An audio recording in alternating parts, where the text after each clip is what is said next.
দাদিমার কথা মতো কারো মিথ্যে কথা ধরার জন্য যে মেশিনটা ওইটা অর্জুন বাড়িতে নিয়ে আসলো।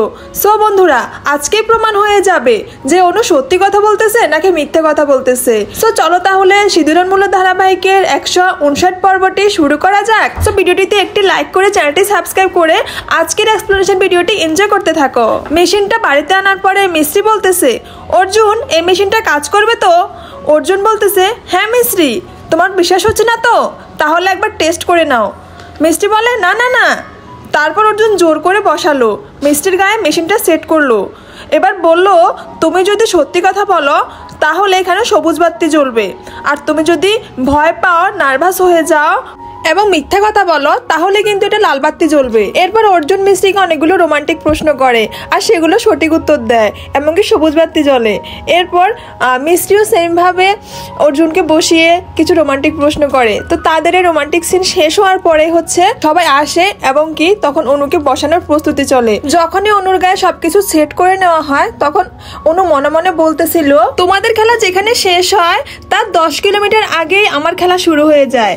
আমি জানি এই মেশিনে হার্টবিট বেড়ে গেলে বা অনেক নার্ভাস হয়ে গেলে তখন আমার সত্যি কথা মিথ্যে প্রমাণিত হয়। তাই আমি একদম নার্ভাস না হয়ে নর্মাল থেকে কথা বলবো, যাতে করে মিথ্যে কথাটাও সত্যি প্রমাণিত হয় আর সবুজ বাতি জ্বলে। এতে করে তুই আমার মুখোশ একদমই খুলতে পারবি না মিস্ত্রি। তো অনুর গায়ে সবকিছু সেট করে নেওয়ার পরে এবার মিস্ত্রি প্রশ্ন করলো, তুই কি অনাথ আশ্রমে বড় হয়েছিস?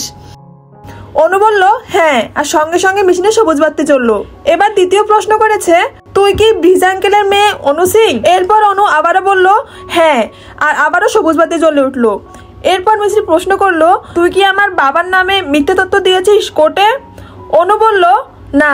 আর অনু এই কথাটা মিথ্যা বললেও মেশিনে কিন্তু সবুজ বাতি জ্বলে, কেননা অনু একদম নর্মাল ছিল, একদমই নার্ভাস হয় নাই। এরপর মিস্ত্রি বলে, তুই কি আন্টিকে ভুল ইনজেকশন দিয়েছিস এবং হসপিটালে আগুন কি তুই লাগিয়েছিস? এই সবগুলোর উত্তর দে। আর তখনই অনু বলে, না, মানে সে কিছুই করে নাই, সম্পূর্ণ মিথ্যে কথা। কিন্তু তারপরেও মেশিনে সবুজ বাতি জ্বলে উঠে। তখন দাদিমা অনেক ক্ষেপে গিয়ে মিস্ত্রিকে বলে, এই ঘরে যদি কেউ মিথ্যে কথা বলে সেটা হলি তুই। তখন মিস্ত্রি বলে, না দাদি না, আমি কালকে অনুকে হসপিটালে দেখেছি, আমি জানি অনু মিথ্যে বলতেছে।